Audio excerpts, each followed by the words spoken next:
नमस्कार, मैं श्रेया आपका स्वागत करती हूँ डीडी बिहार के बेहद ही खास कार्यक्रम दिशाएं में। दिशाएं में आज हमारी चर्चा का विषय है पत्रकारिता के क्षेत्र में रोजगार के अवसर।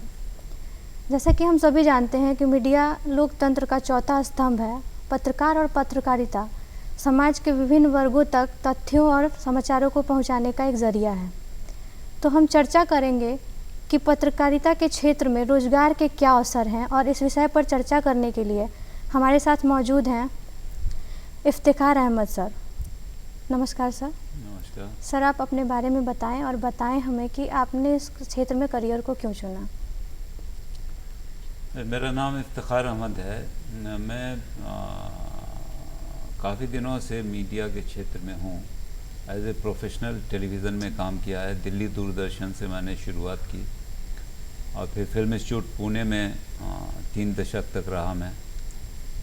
Jamia Millia Islamia Delhi mass communication research centre में भी मैं रहा। इग्नो के इलेक्ट्रॉनिक मीडिया प्रोडक्शन सेंटर में भी मैं रहा, और अभी हाल तक मैं school of journalism and mass communication जो आर्यभट्ट नॉलेज यूनिवर्सिटी में है वहाँ भी रहा मैं। पत्रकारिता मैंने क्यों चुना, जब मैं स्टूडेंट था मिथिला यूनिवर्सिटी में तो मेरे पिताजी वालिद साहब मुझे अखबार पढ़ने को कहा करते थे स्कूल के समय से। तो मैं times of India, Indian nation, search light, Pradeep, ये सब अखबार आया करते थे मेरे घर पे और मैं पढ़ता था। तो स्कूल के समय से पढ़ते पढ़ते मुझे रुचि आने लगी उसमें।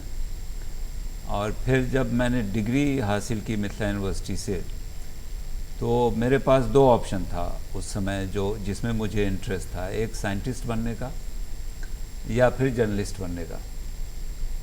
तो साइंटिस्ट बनने से पहले ही जर्नलिज्म में मेरी एंट्री हो चुकी थी, ऐसे कि मेरा एडमिशन अलीगढ़ यूनिवर्सिटी में जर्नलिज्म में हुआ था। उस समय बिहार में जर्नलिज्म का कोई कोर्स नहीं था। तो मेरे भाई थे जो वहाँ से बीटेक कर रहे थे, उन्होंने कहा कि वहाँ कोर्स है, आ जाइए। तो मेरा सिलेक्शन हो गया, और पास करने से पहले ही दूरदर्शन से मुझे ऑफ़र आ गई थी। वहाँ का मैंने टेस्ट और इंटरव्यू दिया था, तो दिल्ली दूरदर्शन मैंने ज्वाइन कर लिया। और उससे पहले मैंने फिल्म इंस्टीट्यूट पुणे से भी टेलीविज़न का एक कोर्स किया था, और वहाँ जब टीचिंग पोस्ट आई तो मेरा इंक्लिनेशन था टीचिंग के लिए। तो वहाँ करने के बाद दूरदर्शन में 7-8 साल काम करने के बाद मैं film institute Pune as a teacher चला गया टेलीविज़न का। तो फिर वहाँ मैं रहा काफ़ी दिनों तक, और पीएचडी भी टेलीविज़न में मैंने किया और बहुत कुछ कंट्रीब्यूट किया वहाँ पे भी मैंने। तो ये था सिलसिला जो मुझे मीडिया की तरफ या पत्रकारिता की तरफ लाया था। जी, तो हम आपसे जानना चाहेंगे कि पत्रकारिता में सफलता के लिए कि कौन सी क्वालिटीज़ और स्किल्स होना चाहिए हमारे मतलब युवाओं में। पत्रकारिता, मैं थोड़ा इसको ब्रॉडर सेंस में देखना चाहूँगा, क्योंकि पत्रकारिता जो शब्द है वो एक अम्ब्रेला के तौर पे इस्तेमाल किया जाता है। जैसे जामिया मिलिया का जो मास कम्युनिकेशन जो फ्लैगशिप कोर्स है वहाँ पे, उसमें फिल्म और टेलीविज़न में स्पेशलाइजेशन है, पत्रकारिता में स्पेशलाइजेशन नहीं है। हालांकि एमए मास कॉम की डिग्री मिलती है, और वहाँ से स्टूडेंट फिल्म और टेलीविज़न के डायरेक्टर, स्क्रिप्ट राइटर बन के निकलते हैं और इंडस्ट्री में काम करते हैं। तो आप कहें कि वो भी पत्रकारिता है, तो है, क्योंकि मास कम्युनिकेशन तो हो रहा है ना। तो पत्रकारिता को अगर हम उस नज़र से देखें कि जिसमें सभी मीडिया आ जाते हैं, चाहे वो रेडियो हो, फिल्म हो, सोशल मीडिया हो, एडवर्टाइजिंग हो, ये सब जनसंचार के माध्यम, और सबों में लिखने की ज़रूरत होती है, क्रिएटिवली सोचने की ज़रूरत होती है। टेक्नोलॉजी बहुत ज़्यादा बढ़ गई है। कहावत यह है आजकल के मीडिया जो है वो टेक्नोलॉजी ड्रिवन है। मतलब आप चाहे प्रिंट मीडियम में हो, आप चाहे फिल्म में हो, आप चाहे रेडियो में हो या सोशल मीडिया में हो, टेक्नोलॉजी के बिना मीडिया पॉसिबल ही नहीं है आज, क्योंकि जन संचार के लिए ये सारी चीज़ें ज़रूरी हैं। तो ये जो आपका सवाल था कि पत्रकारिता में कैसे जाया जाए, तो इसमें कुछ क्वालिटीज़ चाहिए होती हैं जो भी इसमें जाना चाहें। एक तो ये इसमें जैसे मैंने बताया कि टेक्नोलॉजी है इसमें, तो टेक्नो सेवी होना चाहिए। अगर आपको टेक्नोलॉजी में इंटरेस्ट नहीं है तो आजकल तो लेटेस्ट टेक्नोलॉजी जो मीडिया में इस्तेमाल हो रही है, आर्टिफिशियल इंटेलिजेंस इस्तेमाल हो रहा है, इंटरनेट ऑफ थिंग्स इस्तेमाल हो रहा है, machine learning, machine to machine communication हो रहा है, तो आपको इंटरेस्ट होना चाहिए टेक्नोलॉजी में। और जैसे आप देख रही हैं इस स्टूडियो में कैमरा आपके सामने लगे हुए हैं, ये बहुत ही हाईटेक इक्विपमेंट है। इसमें सारा कमाल लेंस और लाइटिंग का है और शॉट कॉम्पोजिशन का है, और इसके थ्रू कम्युनिकेशन हो रहा है। तो आपको कैमरा की टेक्नोलॉजी का ज्ञान होना चाहिए। अगर आप ऑडियो विजुअल कम्युनिकेशन में काम करना चाहते हैं तो इवन पत्रकारिता में भी फ़ोटोग्राफी ज़बरदस्त ढंग से होती है, ग्राफिक्स ज़बरदस्त ढंग से यूज़ हो रहा है, उसमें वीडियो भी ऑनलाइन अपलोड कर रहे हैं आजकल जर्नलिज्म में। कि जो हुआ, अगर मान लीजिए आपने कोई इंटरव्यू लिया तो उसका तो आप टेक्स्ट देते ही हैं न्यूज़पेपर में, मगर उसका वीडियो भी अपलोड करते हैं। फिर उस जो इवेंट आप कवर कर रहे हैं, रिपोर्ट कर रहे हैं, उसका भी वीडियो आप अपलोड कर रहे हैं। और न्यूज़पेपर वाले लिखते भी हैं कि further link available on our website. तो इसका मतलब आपको ऑडियो विजुअल कम्युनिकेशन भी आना चाहिए। तो जब भी आप पत्रकारिता की बात करें तो आप ध्यान दें कि सिर्फ प्रिंट मीडियम इससे मुराद नहीं है, इससे मुराद है टेक्स्ट, ऑडियो एंड वीडियो। क्योंकि हमारे जो सेंसेस हैं वो सिर्फ टेक्स्ट पे ही डिपेंडेंट नहीं है। क्योंकि हम जो देखते हैं वो हम पे बहुत इम्पैक्ट डालता है। इसीलिए कहावत है ना कि सीइंग इज़ बिलीविंग। तो जैसे मैंने आज आपको खुश देखा तो हम पूछ देंगे कि आज आप इतनी खुश क्यों हैं, या आपको मैंने थोड़ा सैड मूड में देखा तो पूछेंगे आप दुखी क्यों हैं। तो ये सब बातें हैं जो पत्रकारिता में भी रिफ्लेक्ट होती हैं। तो सुनना, देखना और लिखना, ये सारी चीज़ें मौजूद हैं। तो इसमें जो क्वालिटीज़ रिक्वायर्ड हैं पत्रकारिता में आने के लिए, कि आपकी राइटिंग बहुत अच्छी होनी चाहिए, आपका ऑब्जर्वेशन बहुत अच्छा आना चाहिए, आपको सेंस चाहिए कि क्या न्यूज़ है और क्या न्यूज़ नहीं है, दोनों में डिफ्रेंशिएट करने के लिए कि न्यूज़ क्या है और न्यूज़ क्या नहीं है। तो तभी तो आप न्यूज़ बना सकेंगे। या मान लीजिए कि आप कोई फीचर लिख रही हैं, या आप कोई डॉक्यूमेंट्री बना रही हैं, या आप कोई फिक्शन फिल्म बना रही हैं, या आप कोई वीडियो क्लिप बना रही हैं, तो सबों के लिए वो ऑब्जर्वेशन और वो सेंस चाहिए। उसमें लिखना पड़ता है, उसमें बोलना पड़ता है, तो लिखने की सलाहियत चाहिए, आपको वोकैब्युलरी बहुत अच्छी चाहिए। बोलने की ज़रूरत है तो आपको बोलने की सलाहियत बहुत अच्छी चाहिए। अब बोलना अपने आप में एक बहुत बड़ा आर्ट है। इसीलिए जो एक्टिंग का कोर्स होता है तो उसमें बोलना सिखाया जाता है कि कैसे डिलीवरी वर्ड का होगा, आपके चेहरे पे क्या रिफ्लेक्शन होना चाहिए। क्योंकि आप जब बोलते हैं तो लोग आपके चेहरे को भी देख रहे होते हैं, तो आपके चेहरे पे क्या रिफ्लेक्शन आ रहा है वो भी मानी क्रिएट करता है। इसीलिए मेहराबियन एक बहुत बड़ा रिसर्च स्कॉलर था, उसने कहा, आपको पता है मेहराबियन थ्योरी, उसकी थ्योरी ये है कि हम जो बोलते हैं वो सिर्फ 8% कम्युनिकेट होता है, बाकी 57% और 33% के करीब बॉडी लैंग्वेज और आँख और चेहरे से लोग कम्युनिकेट करते हैं। तो इसका मतलब कि टेक्स्ट बेमानी हो जाता है, आप जो बोल रहे हैं वो बहुत बहुत कम सेंस कैरी करता है। और भी दूसरे रिसर्च स्कॉलर ने फाइंडिंग की है कि हम बॉडी लैंग्वेज से जितना कम्युनिकेट कर पाते हैं, चेहरे से जितना कम्युनिकेट कर पाते हैं, राइटिंग से उतना कम्युनिकेट नहीं हो पाता है। क्योंकि इंसान को आदत पड़ गई होती है कि आपके आँख से, चेहरे से। इसीलिए कुछ साइकोलॉजिस्ट ने कहा है कि सिर्फ चेहरे से हम 10,000 इंफॉर्मेशन प्रोवाइड करते हैं at any given time in various situation. तो आपको वो चाहिए कि चेहरे से जब हम कुछ बोल रहे हैं तो कैसे बोलना चाहिए, चेहरे पे खुशी लानी है, कॉन्फिडेंस लाना है, कि कैसे बोलना है कि सुनने वाले को असर हो उसका। तो वो आर्ट आना, और ये आर्टिस्टिक है, ये साइकोलॉजिकल भी है, आर्टिस्टिक भी है। तो ये सब गुण भी होना चाहिए। फिर आपकी सलाहियत, नॉलेज इतनी होनी चाहिए कि अप टू डेट होना चाहिए। अगर आप अप टू डेट नहीं हैं तो लोग कहेंगे अरे ये तो पुरानी बातें कर रहा है, तो सब मुझे पता है, बंद करो यार, टेलीविज़न बंद करो या न्यूज़पेपर छोड़ो, उससे ज़्यादा तो हम जानते हैं। तो आपकी सलाहियत बहुत अच्छी होनी चाहिए। और फिर स्मार्टनेस जिसे कहते हैं, मतलब आप जब किसी, जैसे मुझे आप सवाल कर रही हैं, अगर मैं कन्विंस नहीं हूँ आपके सवाल से तो मैं कतरा जाऊँगा, मैं कुछ और बोल दूँगा, मैं कह दूँगा कि नहीं भाई आपने ऐसे तो कहा है लेकिन ऐसे भी होता है। तो वो स्मार्टनेस चाहिए लोगों से बात निकालने की, जब आप इंटरव्यू कर रहे हो तो वो तो ये इन सब चीज़ों की ज़रूरत मीडिया में होती है।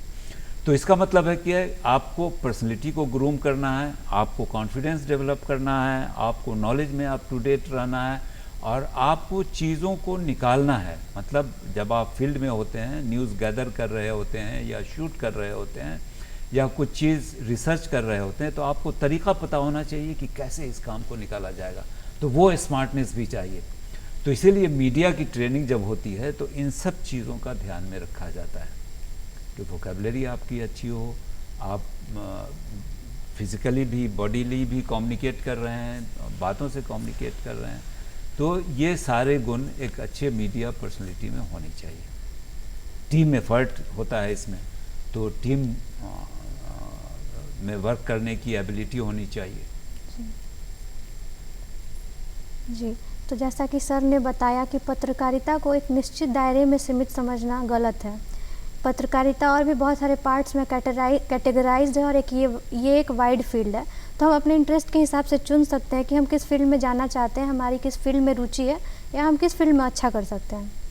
हमारे साथ और प्रतिभागी भी मौजूद हैं, स्मृति श्रीवास्तव और स्मृति सोनी। आपके मन में कुछ सवाल है स्मृति श्रीवास्तव, तो आप पूछ सकती हैं सर से। सर, हम ये जानना चाहते हैं आपसे कि पत्रकारिता के क्षेत्र में सफलता प्राप्त करने के लिए उपयुक्त पढ़ाई और योग्यता क्या होनी चाहिए? देखिए, पत्रकारिता एक ऐसा फील्ड है, जैसे मैंने कॉन्फिडेंस की बात की, तो इसमें साइकोलॉजी भी इन्वॉल्व है, इमोशन इन्वॉल्व है। इसमें कॉन्फिडेंस आता जो है वो, अगर आप देखें कि आदमी कोई कॉन्फिडेंट क्यों होता है, कॉन्फिडेंस का मतलब ही होता है कि ability to do your own work, इसमें किसी के सहारे की ज़रूरत नहीं है। Yes sir. तो अगर आपको कॉन्फिडेंस चाहिए तो वो एबिलिटी आपको खुद से डेवलप करनी पड़ती है। वो शिक्षक एक आउटलाइन तो बता देगा, लेकिन वो आपको खुद प्रैक्टिस करनी है। और वो आदमी कॉन्फिडेंस तब होता है जब उसके पास सलाहियत होती है, उसके पास उस क्षेत्र में काम करने के लिए सारे गुण मौजूद होते हैं। तो आपको कॉन्फिडेंस की ज़रूरत पड़ती है, आपको एक अच्छे वोकैबुलरी की ज़रूरत पड़ती है, आपको अप टू डेट रहने की ज़रूरत पड़ती है। तो पत्रकारिता के फील्ड में आने के लिए फिर क्रिएटिविटी की भी ज़रूरत पड़ती है, क्योंकि मैं आपसे कोई बात कहूँ और वो बात आपको असर नहीं करी, अगर मान लीजिए कि उसी बात को हम कविता के फॉर्म में कह दें या कहानी के फॉर्म में कहें तो ज़्यादा अच्छा होगी। और अगर हम एक्टिंग करके करें तो हो सकता है और भी ज़्यादा असर पड़ेगी। अगर हम उसी को गा के कहें तो और भी ज़्यादा असर पड़ सकता है। तो आपको ये चूज़ करना है कि इस बात को कैसे कहा जाए, क्या म्यूज़िकल फॉर्म में कहा जाए या एक्टिंग के फॉर्म में कहा जाए या राइटिंग के फॉर्म में कहा जाए, वो डिपेंड करेगा। तो वो भी आपको ही डिसाइड करना है, क्योंकि अगर आप पत्रकार हैं तो आप डिसाइड करेंगे कि इसको फीचर फॉर्म में कहा जाए कि न्यूज़ रिपोर्ट फॉर्म में कहा जाए कि कविता में। तो न्यूज़पेपर में ये सारी चीज़ें मौजूद होती हैं या किसी भी मीडिया में ये सारी चीज़ें मौजूद होती हैं। तो आपको इन सब बातों को ध्यान देने की ज़रूरत है, और ये एक दिन में काम नहीं आता है, ये over a period of time आप में ग्रो होता रहता है। और जैसे जैसे आप ग्रो होता है और भी आप सक्षम होते जाते हैं। लेकिन जो लोग शुरू से इस पे ध्यान देते हैं और जल्दी अपने आप पे कंट्रोल कर लेते हैं तो वो पहले ही से अच्छा करने लगते हैं। लेकिन है ये फील्ड बहुत इंटरेस्टिंग, क्यों, लेकिन चैलेंजिंग है। चैलेंजिंग इसलिए कि इतनी चीज़ें हमने बता दी कि आपको कॉन्फिडेंट भी होना है, अप टू डेट भी होना है, स्मार्ट भी होना है, काम निकालना भी है, और ऐसा लिखना है कि लोगों को असर कर जाए। जी सर। तो वो सब क्वालिटी चैलेंजिंग है ना, क्योंकि किसी भी चीज़ को इंटरेस्टिंग फॉर्म में लिखना इतना आसान काम नहीं है। जी बिल्कुल सर। तो वहाँ पे लैंग्वेज का बहुत बड़ा रोल आता है। जी जी, तो जैसा कि सर ने बताया कि इस क्षेत्र में आप अगर सफलता पाना चाहते हैं तो आपकी शैली बहुत महत्व रखती है कि आप कैसे अपने को प्रेजेंट कर रहे हैं वहाँ पे। सर ने बताया कि आप अपनी वोकैबुलरी पे ध्यान दे सकते हैं, ये बेसिक चीज़ें हैं। तो हमारे साथ हमारी दूसरी प्रतिभागी मौजूद हैं, स्मृति सोनी जी। आपके मन में कोई सवाल हो तो आप सर हाँ जी बिल्कुल। सर आप हमें ये बताइए, ये हमारे जीवन के किस क्षेत्र में उपयोगी है? पत्रकारिता जी या सर। मीडिया जीवन के हर क्षेत्र में, कौन सा क्षेत्र है जहाँ पे पत्रकारिता की ज़रूरत नहीं है? आप ज़रा सोचिएगा, मैंने जो ये सवाल किया है। आज आप किसी भी फील्ड में देख लीजिए, पत्रकारिता जो ट्रेडिशनली इसका जो रोल रहा है कि इंफॉर्मेशन मतलब सूचना देना, एजुकेशन मतलब शिक्षा, और इंटरटेनमेंट, ये 3 बेसिक रोल रहा है। लेकिन पत्रकारिता उसके बियॉन्ड चली गई है। अब जैसे मीडिया है, कोई भी मीडिया है, कोई रिसर्च कर रहा है, वो फोटोग्राफी का यूज़ कर रहा है, उसको रिकॉर्ड कर रहा है वो अपने रिसर्च के लिए, वो वीडियो का यूज़ कर रहा है, वो अपना वॉइस रिकॉर्ड कर रहा है। जैसे उसने कोई जियोलॉजिस्ट कहीं पे जाता है और वहाँ पे ना उसके पास पेन है ना कागज़ है, मगर एक वीडियो मोबाइल है उसके पास, तो वो वहीं पे देख के उसका पिक्चर लेगा और अपने वॉइस से रिकॉर्ड करेगा कि क्या पाया उसने ऑन द स्पॉट। तो रिसर्च में काम आ रहा है। आप आर्मी में बहुत यूज़ हो रहा है मीडिया का, कि कहाँ पे क्या प्रॉब्लम है, दुश्मन हमारी कहाँ पे है। शूट बाज़ाब्ता एक यूनिट होता है आर्मी में ऑडियो विजुअल कम्युनिकेशन का, ताकि वो जानकारी अपनी और दुश्मन की दोनों की रहे। तो साइंस के फील्ड में है, एजुकेशन के फील्ड में तो आप एजुकेशनल टेलीविज़न, एजुकेशनल रेडियो और सब कुछ आ गया है। तो एजुकेशन के फील्ड में, और वो पत्रकारिता में एक चीज़ पे ध्यान दिया जाता है, क्योंकि ह्यूमन टेंडेंसी क्या है कि कहानी सुनने के आदी होते हैं लोग बचपन से। तो कोई भी रिपोर्ट या कोई भी टेक्स्ट या कोई भी राइटिंग या कोई भी ऑडियो विजुअल प्रेजेंटेशन अगर कहानी के फॉर्म में है, इंटरेस्टिंग कहानी का फॉर्म मतलब इंटरेस्टिंग फॉर्म, तो लोग इंटरेस्ट लेके सुनते हैं। अगर सीधे सीधे मैं आपसे बात करूँ ना आर्मी वाले स्टाइल में, तो नहीं सुनेंगे। लेकिन उसी को मैं इंटरेस्टिंग स्टाइल में प्रेजेंट करूँ तो आप सुनना पसंद करेंगे। तो ये भी है, इसमें क्रिएटिविटी इन्वॉल्व है कि कैसे इंटरेस्टिंग बताया जाए, बनाया जाए अपने स्टोरी को जो हम कह रहे हैं। तो ये सब एस्पेक्ट हैं कि ज़िंदगी में हर पहलू में पत्रकारिता है। आपको अपडेट होना है, सुबह उठते ही आपको पता चलता है कि भाई अभी तक क्या हुआ, दुनिया सही सलामत है कि नहीं। तो आप न्यूज़ देखते हैं, मोबाइल में चेक करते हैं, फिर लगता है कि हाँ ठीक ठाक है, चलो अब ऑफिस के लिए तैयारी की जाए या क्लास के लिए तैयारी की जाए। रास्ते में आप देख के चलते हैं कि ट्रैफिक कहीं पे जाम तो नहीं है, तो हम अपनी गाड़ी दूसरी तरफ से ले जाएं। तो वो भी आपको मीडिया ही बताता है कि वहाँ पे रेडियो वाले अनाउंस कर रहे होते हैं कि ट्रैफिक इधर से अवॉइड कीजिएगा, इधर जाइएगा। वो आपको सोशल मीडिया से भी मिल जाता है। फिर वेदर कैसा है, अगर वेदर अब बारिश होने वाली है, बारिश का सीज़न है, तो भाई छाता ले लो। तो ज़िंदगी के हर मोड़ पे फिर आपको एग्ज़ाम कब होना है, तो वो आपको आजकल मैसेज आ जाता है व्हाट्सएप पे। तो आप ज़िंदगी का जो भी कदम उठाते हैं ना, वहाँ पे ये जो मीडियम ऑफ कम्युनिकेशन है जिसे पत्रकारिता कहते हैं, वो आपके लिए मौजूद है। तो आजकल ऐसा लगता है कि हमारे डे टू डे लाइफ का एक हिस्सा बन गया है पत्रकारिता, आप इससे अवॉइड नहीं कर सकते। जी सर। और बताइए।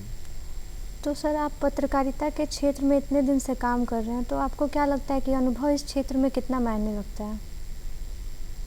भाई अनुभव से तो बहुत कुछ था। अनुभव की ज़रूरत तो हर फील्ड में है, क्योंकि एक होता है इंटेलिजेंस। तो कई बार लोग कहते हैं कि इंटेलिजेंस जो है वो जेनेटिक होता है, लेकिन एक चीज़ होती है विजडम। विजडम वो एक्सपीरियंस से आती है। तो अक्लमंदी जो आती है वो एक्सपीरियंस से आती है कि अगर इस रास्ते पे जाने पे मुझे चोट लगेगी तो हम उस रास्ते को अवॉइड करेंगे। या पिछला जो इवेंट हमने कवर किया उसमें ये मुश्किल आई थी, तो हम कोशिश करेंगे कि उन मुश्किलात को पहले ही से केयर कर लें कि लास्ट मोमेंट पे हमें प्रॉब्लम ना आए। मान लीजिए कि आपको रिपोर्टिंग असाइनमेंट मिला है, तो आप पहली से जैसी असाइनमेंट मिलता है और पता चला कि वो कहीं पे दंगा हो गया है या कहीं पे आग लग गई है या कहीं पे फ्लड आ गया, तो आप अपना रिसर्च स्टार्ट कर देते हैं। तो आपको पता है कि वहाँ एक आदमी है जो उसको पता है, तो इसीलिए आपके कांटेक्ट अच्छे होने चाहिए ताकि पूछ सकें कि भाई ये बताओ वो आग जो लगी है उसकी क्या सूरत हाल है। तो वो कहेगा कि हाँ मैं खड़ा हूँ वहीं पे, अभी आग में बहुत हद तक कंट्रोल हो गया है, लेकिन वो डीएम ऑफिस से आपको ज़्यादा जानकारी मिलेगी क्योंकि अभी उन्होंने वो आग बुझाने वाला भेजा है। तो इस तरह से जो आपको एक्सपीरियंस मिलता जाता है, फिर आप जब लिखते हैं आप खुद ही पाइएगा कि जब उस चीज़ को आप दोबारा लिखेंगे या दोबारा उसको शूट करेंगे वो अच्छा होगा पिछले से, क्योंकि आपको जब लगेगा कि भाई ये शब्द यहाँ पे उतना जच नहीं रहा, पिछले समय तो हमने जल्दबाजी में लिख दिया लेकिन उससे अच्छा शब्द ये रहेगा, और फिर आपको फीडबैक भी मिल जाता है ऑडियंस का, पढ़ने वाले का, आपके अपने फ्रेंड भी बताते हैं कि भाई वो ठीक था लेकिन उसमें ऐसे कर देते तो और भी अच्छा होता है। तो इस तरह से आपको एक्सपीरियंस से काफ़ी कुछ ज्ञान मिलता जाता है। जी, तो हम जानना चाहेंगे कि जर्नलिज्म में सोशल मीडिया और कंटेंट क्रिएशन क्या इम्पोर्टेंस रखता है आज के ज़माने में? सोशल मीडिया नया मीडियम है जो हाल में हम लोग इसको यूज़ कर रहे हैं। जब से डिजिटल मीडिया आया है, तब से इंटरनेट जब से आया है, तब से इसका इस्तेमाल हो रहा है, और अब तो ज़रूरत से ज़्यादा इस्तेमाल हो रहा है क्योंकि अभी जो कोरोना का पीरियड गुज़रा है, महामारी का पीरियड, 2 साल लोग घर में कन्फाइंड है। उसके बाद जो सर्वे किया बहुत सारे रिसर्च एजेंसीज़ ने, तो पाया कि भाई लोग डिपेंडेंट हो गए हैं अपने मोबाइल पे। आपको पता होगा कि हाईएस्ट कंज्यूमर जो मोबाइल पे है, करीब 24-25 GB लोग कंज्यूम कर रहे हैं इंडियन डेटा मोबाइल पे, जो हाईएस्ट है वर्ल्ड में।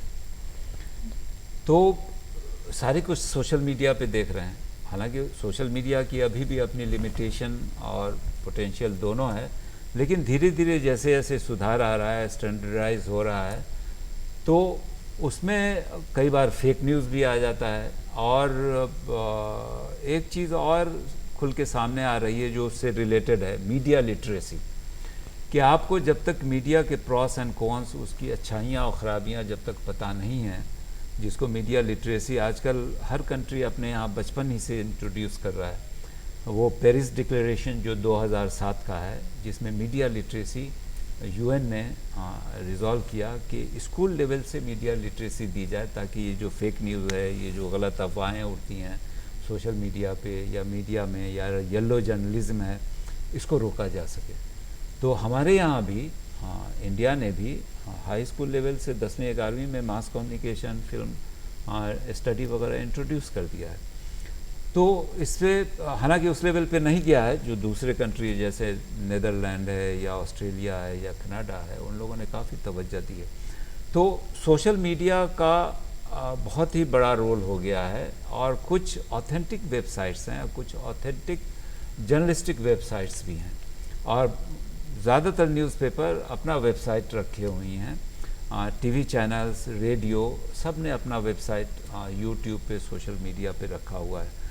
तो जो लोगों के पास ऑप्शन बढ़ गया है कि हम चाहें तो नेशनल न्यूज़ देख सकते हैं दूरदर्शन में, चाहें तो इंटरनेशनल न्यूज़ बीबीसी पे देख सकते हैं, बहुत सारे चैनल्स हैं, और लोग उसको कई बार सब्सक्राइब भी कर रहे हैं जो अपने अपने चॉइस के मुताबिक। कोई स्पोर्ट्स चैनल देखना पसंद कर रहा है, वो सब कुछ अवेलेबल है सोशल मीडिया पर। तो ये फ़ायदा तो हुआ है कि इंटरैक्टिव मीडिया, हाथ में मोबाइल होने की वजह से इंटरैक्टिविटी बढ़ गई है और उसका यूज़ भी बढ़ गया है। लेकिन अभी इसमें और बहुत कुछ होना है। इसमें जैसे अभी आप लोग चूँकि मीडिया के स्टूडेंट हैं, वीडियो का कंजम्पशन बहुत है, वीडियो देखना लोग पसंद करते हैं। इसका मतलब audio visual communication, gaming, video gaming भी बहुत लोग इंटरेस्टेड हैं। तो हमारे देश में अभी इसको इम्प्रूव होना है, क्योंकि जिस तरह का सब स्टैंडर्ड वीडियो हमें आज भी सोशल मीडिया पे देखने को मिलता है। हमें ज़रूरत है कि उसको स्टैंडर्डाइज किया जाए, क्रिएटिव बनाया जाए, अच्छे ढंग से प्रेजेंट किया जाए, जो आप लोग कर सकते हैं क्योंकि आप लोग स्टडी कर रहे हैं मीडिया को। और बहुत सारे ऐसे मीडिया हैं यूट्यूब पे या सोशल मीडिया जो हैं उनके पास पैसे की कमी है, तो वो अच्छा कंटेंट जितना देना चाहिए वो बुला के एक आदमी को इंटरव्यू करके बात ख़त्म कर देते हैं। लेकिन जो ऑडियो विजुअल कम्युनिकेशन है, जो पावरफुल कम्युनिकेशन कहलाता है, अगर उस पर ध्यान दे करके एक अच्छी सी वीडियो बना करके प्रेजेंट करें और विजुअलाइज करें अच्छी तरह से, तो और भी इम्प्रूव कर सकते हैं। तो इसलिए कई जगह मुझे देख करके फील होता है कि इस पर रिसर्च अच्छा होना चाहिए और इसका विजुअलाइजेशन, क्योंकि ऑडियो विजुअल कम्युनिकेशन लोग ज़्यादा पसंद कर रहे हैं, तो उसको उस तरह से करना चाहिए। ऐसा ना कि 1 घंटे का इंटरव्यू दे दिया बस, दैट्स ऑल। हालांकि कंटेंट की इम्पोर्टेंस है अपने आप में, लेकिन उसी को अगर उससे बेहतर बना के पेश किया जाए ऑडियो विजुअल फॉर्म में, तो वो ज़्यादा अच्छा रहेगा। जी बिल्कुल, आजकल सोशल मीडिया और कंटेंट क्रिएशन में रोज़गार की संभावनाएं बढ़ी हैं, लेकिन साथ साथ जैसा कि सर ने बताया वहाँ पे कंटेंट कंजप्शन बहुत सारे लोग करते हैं और बहुत सारे लोग चूँकि कंटेंट डाल रहे हैं वहाँ पे, तो कंटेंट का गलत होना भी एक बहुत बड़ी समस्या हो गई है आजकल। तो हमारी जिम्मेदारी है कि हम इस पर ध्यान दें। हमारे साथ हमारे प्रतिभागी जो मौजूद हैं, उनके मन में कोई सवाल है तो वो सर से पूछ सकते हैं। इसमें एक चीज़ मैं बता दूंगा, सोशल मीडिया का जिक्र आपने किया है। सोशल मीडिया में अर्निंग के भी बहुत ज़रिए हैं, क्योंकि जो ब्लॉगर्स हैं या जो वीडियो क्रिएटर्स हैं, अगर अच्छा वीडियो हो, अच्छी ब्लॉगिंग हो, अच्छा वेबसाइट क्रिएट किया हो, बहुत मिलियंस एंड मिलियंस लोग देखते हैं, लाखों की तादाद में देखते हैं और उनको पेमेंट अच्छी होती है। तो वो आप लोगों के लिए बहुत अच्छा है कि अगर अपनी ऑडियो विजुअल कम्युनिकेशन एबिलिटी आप इम्प्रूव कर लें तो आपके लिए कमाई का एक अच्छा ज़रिया भी हो सकता है और इसमें बहुत ज़्यादा खर्च की ज़रूरत नहीं है।